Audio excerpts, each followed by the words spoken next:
தென்னாடுடைய சிவனே போற்றி, எந்நாட்டவர்க்கும் இறைவா போற்றி. நேயர்கள் எல்லாருக்கும் வணக்கம். இந்த வீடியோவில் 2025 வருஷத்துக்கு உண்டான ஜூன் மாத ராசி பலன்கள் அப்படிங்கிறத நம்ம பார்க்க போகிறோம். அதாவது விசுவாவசு வருஷம் வைகாசி மாதம் 18ஆம் தேதி ஞாயிற்றுக்கிழமை முருகப்பெருமானுக்கு உரிய சஷ்டி திதியில் இந்த ஜூன் மாதம் அப்படிங்கிறது பிறகுது. அதாவது குருராஜ யோகம் உள்ள ஒரு மாதம், ரொம்ப அற்புதமான கிரக நிலைகள், அதே மாதிரி செவ்வாய் கேதுவோட இணைய போற ஒரு மாசம்.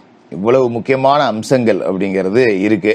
அதாவது சூரியன் கிரகங்களோட ராஜா ரிஷபராசியிலிருந்து 15ஆம் தேதி மிதன ராசிக்கு போய் அங்க இருக்கக்கூடிய குரு பகவானோட இணைகிறார்.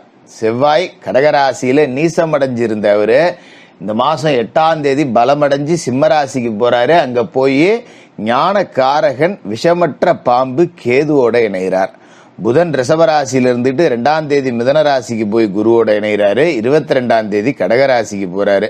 சுக்கிர பகவான் மேசராசியில இருக்காரு. 29ஆம் தேதி மாச கடைசியில ரிஷபத்துக்கு போய் ஆட்சி பெற்று உட்கார போறார். குரு பகவான் மிதனத்திலையும் சனி பகவான் மீனராசிலையும் ராகு கும்பராசியில குரு பார்வையோடையும் கேது சிம்மராசிலையும் இருக்காங்க.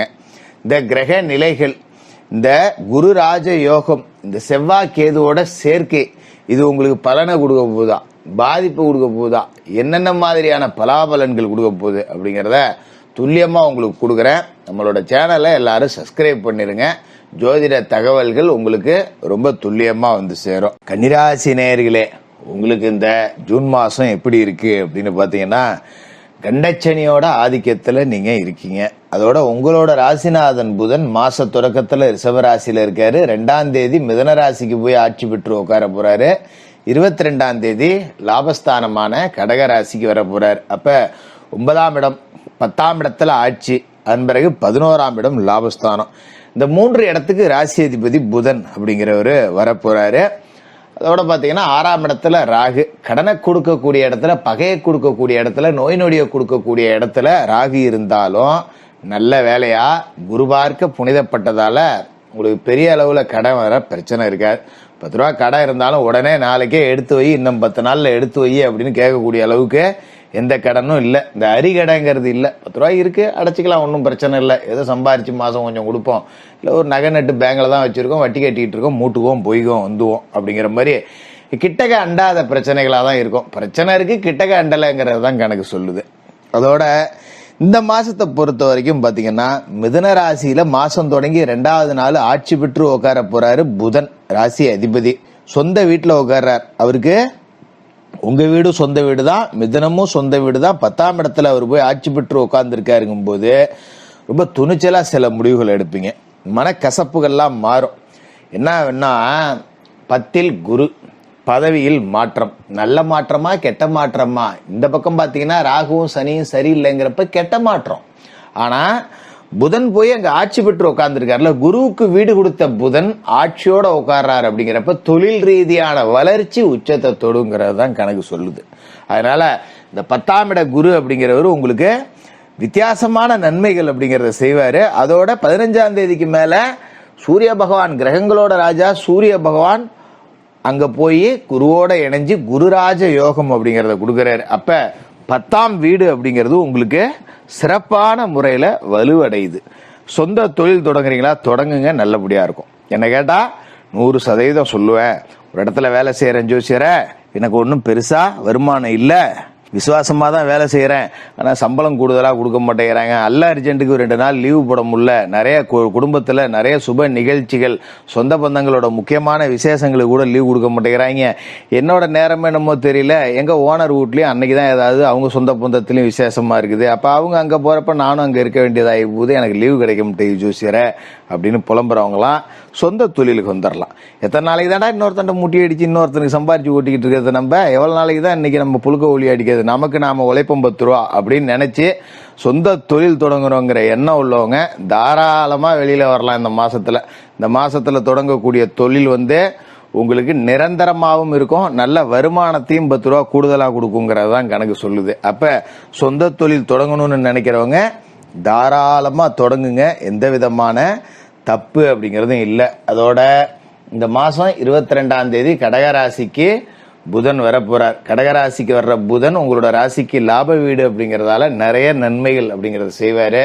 குறிப்பா பிள்ளைகளுக்கு நல்ல கல்லூரியில சேர்க்கை கிடைக்கும். இப்ப கல்லூரி சேர்க்கை காலம் அப்படிங்கறதால பிள்ளை என்ன படிக்கிறது, ஏதோ ஒரு மார்க் எடுத்திருக்கு, நல்ல மதிப்பெண் எடுத்த பிள்ளை எங்க போய் சேர்க்கறது, சுமாரான மதிப்பெண் தான் இருக்கு, இதுக்கு எங்கேயாவது சீட்டு கிடைக்குமா, இப்படியெல்லாம் குழப்பம் இருந்துச்சு பாத்தீங்களா, உங்களுக்கு ஒரு தெளிவு கிடைச்சிரும். அதுல யாரோ ஒருத்தர் உங்களுக்கு நல்ல அறிமுகமான ஒருத்தர் வந்து இல்லப்பா இதை படிங்க, இதை படிக்க வச்சாதான் பிள்ளைங்களுக்கு பின்னாடி நல்லா இருக்கும் அப்படின்னு சொல்லிட்டு அடுத்து என்ன அப்படிங்கிறதுல ரொம்ப தெளிவான ஒரு சிந்தனை அப்படிங்கிறது இருக்கும். அப்ப பிள்ளைகளோட கல்வி, உங்களோட கல்வி, நீங்களே மாணவர்களா இருந்தாலும் என்ன படிக்கணும் அப்படிங்கிறதுல தெளிவான சிந்தனையோட அந்த கல்வி அப்படிங்கிறத தேர்ந்தெடுத்து படிப்பீங்க. அது உங்களுக்கு நிறைய நன்மைகள் அப்படிங்கிறத கொடுக்கும். அது மாதிரி மேசராசியில சுக்கிரன் அப்படிங்கிறவர் இந்த மாசம் 29ஆம் தேதி வரைக்கும் இருக்காரு.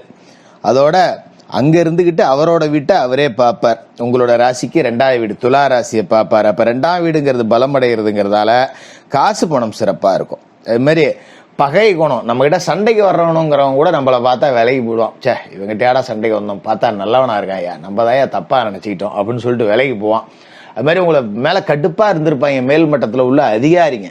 ஒரு மேனேஜர் ஒருத்தன் இருக்கான், எரிஞ்சு எரிஞ்சு உழுவுறான், நான் அவ்வளவு வேலை செய்யறேன், என் உழைப்பை கொஞ்சம் கூட புரிஞ்சிக்க மாட்டேங்கிறான் அப்படின்னு இருந்தவங்க கூட இப்ப மேல்மட்ட அதிகாரிகள் மத்தியில நல்ல பேர் எடுத்துருவீங்க. பரவாயில்லையா இவன் தான் வேலை செய்யறான், நம்ம தான் தப்பா நினைச்சுக்கிட்டோம் போல இருக்கே அப்படின்னு நமக்கு ஒரு முக்கியத்துவம் வேலை செய்யக்கூடிய இடத்துல கிடைக்கும்.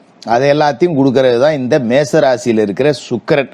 அதோட ஆடை ஆபரண சேர்க்கை இருக்கு, வீட்டுக்கு தேவையான பொருட்கள் வாங்கலாம், தொலைதூர பயணங்கள் நிறைய இருக்கும்.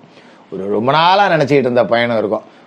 நம்ம இங்க இருந்து திருப்பதி போய் சாமி கும்பிடணும், இல்ல அயோத்திக்கு போகணும், இல்ல நவ கிரகங்கள்ல போய் சுற்றுலா பண்ணணும், இல்ல நம்ம குலதெய்வ கோயிலுக்கு போகணும் அப்படின்னு நினைச்சவங்கலாம் இந்த மாசம் அந்த தொலைதூர ஆன்மீக பயணம் அப்படிங்கிறது இருக்கு. அதுக்கு உண்டான ஏற்பாடுகள் அப்படிங்கறத நீங்க செஞ்சீங்கன்னாலும் நல்லபடியான தரிசனம் அப்படிங்கிறது உங்களுக்கு இந்த மாசத்துல கிடைக்கும். அதோட இந்த மாசம் 8ஆம் தேதி சிம்ம ராசிக்கு செவ்வாய் வரார். இத்தனை நாளா அவர் லாப வீட்டுல இருந்தாலும் அவரால் 10 ரூபா புண்ணியம் அப்படிங்கிறது இல்லை. ஏன்னா அவர் வந்து நீசம் அடைஞ்சு போயிட்டாரு. அப்ப இடம் பூமியால பிரச்சனையை தான் கொடுத்தாரு. 11ஆவது இடத்துல உட்காந்துக்கிட்டு இந்தாண்ட கொள்ளக்காரன் கூட பிரச்சனை, இந்தாண்ட கொள்ளக்காரன் கூட பிரச்சனை, எவுத்த கொள்ளக்காரன் கூட பிரச்சனை, இப்படி ஒரு துண்டு நிலத்தை வச்சுக்கிட்டு 4 பக்கமும் பிரச்சனையை வச்சுக்கிட்டு தாண்டா நம்ம வாழ்ந்தோம். பெரிய நிலையா இருக்கு, இடம் இல்லாதவங்க கூட நிம்மதியா இருக்கான், ஒரு துண்டு இடத்த வச்சுக்கிட்டு நான் பர்றா வச்சிட்டேன், எனக்கு தாண்டா தெரியும் அப்படிங்கிற மாதிரி தான் இருந்துச்சு. இப்ப இதுக்கு மேல சிம்ம ராசிக்கு செவ்வாய் போன பிறகு 12ஆம் இடத்துல இருந்தாலும் கூட உங்களோட முன்னேற்றம் அப்படிங்கிறது ஆச்சரியத்தை கொடுக்கக்கூடிய வகையில இருக்கும். குறிப்பா இடம் பூமி விற்பனையால வருமானம், விற்க முடியாம கிடந்த சொத்தை இப்ப விற்கலாம். அது மாதிரி ரொம்ப நாளா ஒரு இடத்த ஒண்ணு வாங்கிவிட்டேன் பத்திரம் போட முடியல அப்படின்னவங்க கூட இப்ப அந்த பத்திரம் போடலாம். அது மாதிரி விவசாயத்துல 10 ரூபா காசு பணம் வரும். ரியல் எஸ்டேட், கமிஷனு, தரகு, ஒரு பிளாட் வாங்கி விற்கிறேன் போறேன் வரேன், இந்த மாதிரி தொழில் செய்யக்கூடியவங்க எல்லாமே நல்ல காசு பணம் 10 ரூபா பார்க்கலாம். மண்ணை தொட்டு எதை செஞ்சாலும் அது பொண்ணாகும். அது மாதிரி விவசாயத்திலயும் உங்களோட விளைச்சல் அப்படிங்கிறது நல்ல லாபத்தை கொடுக்கும். 4 பேர் பார்த்து ஆச்சரியப்படுற அளவுக்கு உங்க வளர்ச்சி இருக்கும். பரவாயில்ல நல்லா இருக்காயா, பரவாயில்லையா, பரவாயில்ல முன்னுக்கு வந்துட்டான் ஏதோ ஒரு அளவுக்கு அப்படின்னு சொல்லிட்டு 4 பேர் ஆச்சரியப்படக்கூடிய அளவுக்கு உங்க வளர்ச்சி இருக்கும். இருந்தாலும் செவ்வாய் சனியை பார்க்கிறார் அப்படிங்கறதால கொஞ்சம் நீங்க வெளிநாடு போகணும்னு எதிர்பார்த்தவங்க, வெளிநாடுல இருந்து திரும்பணும்னு நினைக்கிறவங்களுக்கு எல்லாம் கொஞ்சம் பயணங்கள் அப்படிங்கிறது தாமதமாகும். அதை நீங்க பெருசா ஒன்றும் கவலைப்பட்டுக்க வேண்டியதில்லை. சரி அமையிறப்ப அமையிட்டு இன்னும் கொஞ்ச நாளைக்கு இருந்து பொழப்ப ஓட்டுவோம் அப்படிங்கிற மாதிரி ஓட்டிக்கலாம். மாதிரி கை நழுவி போகிறதுக்கு சில ஒப்பந்தங்களுக்கு வாய்ப்பு இருக்கு. ஒரு திரைத்துறையில இருக்கேன் அப்படின்னா ஒரு வாய்ப்பு வருது அப்படின்னா டக்குன்னு அதை நம்ம பிடிச்சிக்கணும். அது மாதிரி யாரா இருந்தாலும் சரி, இந்த செல்போனெல்லாம் சுவிட்ச் ஆஃப் பண்ணி வைக்க கூடாது. இந்த மாசத்துல ஏதாவது நமக்கு ஒரு நல்ல செய்தி வர வேண்டியது இருக்கும், நமக்கு சுவிட்ச் ஆஃப்ங்கிறதால அது வராமலே போயிடும். நமக்கு ஒரு காரியம் ஆக வேண்டியது இருக்கும், ஒருத்தன் வந்து நமக்கு செஞ்சு தரேன்னு போன் அடிப்பான், நம்ம அந்த நேரத்தில் இருக்க மாட்டோம், அப்புறம் நடக்காம போயிடும். அதனால கூடுமான வரைக்கும் தொடர்புலையே தான் இருக்கணும். யாரு போன் அடிச்சாலும் எடுத்து பேசுறது அப்படிங்கிறது தான் இந்த மாசத்துல உங்களுக்கு நன்மை பயக்கும். அந்த வகையில இந்த குருராஜ யோகம் அப்படிங்கிறது உங்களுக்கு அற்புதமான பலன்களை கொடுக்கக்கூடிய மாசமா இருக்கும். கன்னிராசிக்காரர்களுக்கு வாழ்த்துக்கள்.